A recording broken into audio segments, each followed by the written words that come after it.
انداز سے میرا ایک کوشچن ہے کہ خدا سب کو بنایا، ذاکر نائک کا یہ بات ہے کہ خدا ایک ہے، تو پھر آدمی اتنے فرقوں میں کیسے بڑھ گیا؟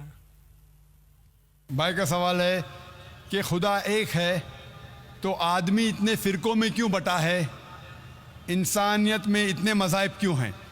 قرآن مجید میں لکھا ہے سورہ ال عمران میں سورہ نمبر 3 آیت نمبر 19 میں ان الدین عند اللہ الاسلام، صرف وہی مذہب ہے، ایک ہی دین ہے جو اللہ کے نزدیک صحیح دین ہے، وہ ہے اسلام۔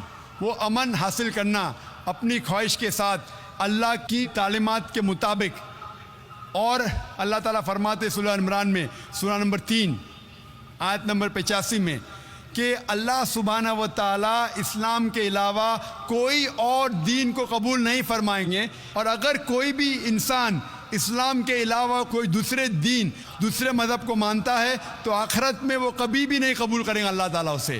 اسی لیے اللہ سبحانہ و تعالیٰ نے جتنے پیغمبر بھیجے، پہلے پیغمبر آدم علیہ السلام، اس کے بعد جتنے پیغمبر آئے، نوح علیہ السلام، ابراہیم علیہ السلام، موسیٰ علیہ السلام، عیسیٰ علیہ السلام، محمد صلی اللہ علیہ وسلم، جتنے پیغمبر آئے ان کا پیغام ایک ہی تھا، وہ تھا کہ ایک اللہ میں مانو، اور ایک اللہ، ایک خدا کی عبادت کرو، اور اس خدا، اس اللہ کی کوئی پرتیما نہیں، کوئی عکس نہیں، کوئی فوٹوگراف نہیں، کوئی پینٹنگ نہیں، کوئی بت نہیں، کوئی مورتی نہیں، کوئی اسٹیچو نہیں، کوئی اسکلپچر نہیں۔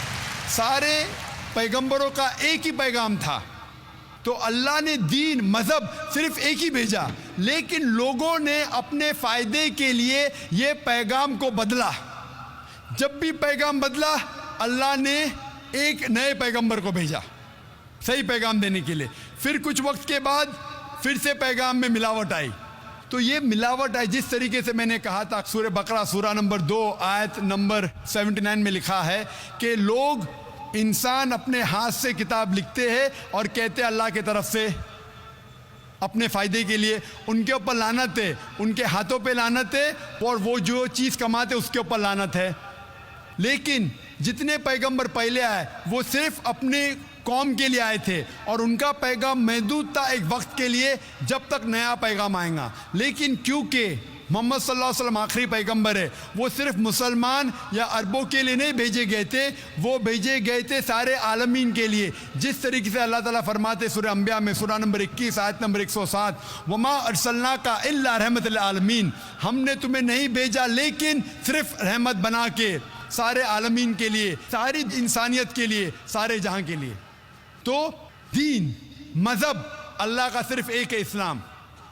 آج آپ کو صرف آخری پیغمبر میں ایمان لانا ہے۔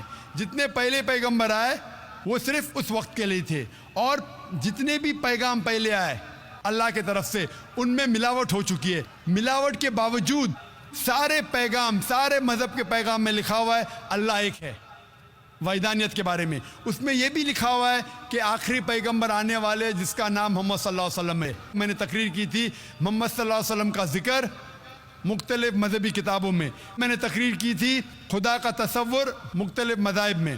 یہ دونوں تقریر کے بعد پتہ لگتا ہے کہ سارے مذہب مانتے ہیں کہ اللہ ایک ہے اور اس کے علاوہ کوئی معبود نہیں، سارے مذہب مانتے ہیں کہ محمد صلی اللہ علیہ وسلم آخری پیغمبر ہے۔ تو آج آپ چاہے ہندوستان میں ہو، چاہے یو کے میں ہو، چاہے یو ایس اے میں ہو، چاہے سعودی عربیہ میں ہو، چاہے سنگاپور میں ہو، آپ کو ماننا چاہے ایک اللہ میں اور آخری پیغمبر محمد صلی اللہ علیہ وسلم میں۔ اور سارے مذہب کی کتابیں یہ دکھاتی ہے کہ اللہ ایک ہے اور محمد صلی اللہ علیہ وسلم آخری نبی اور رسول ہے۔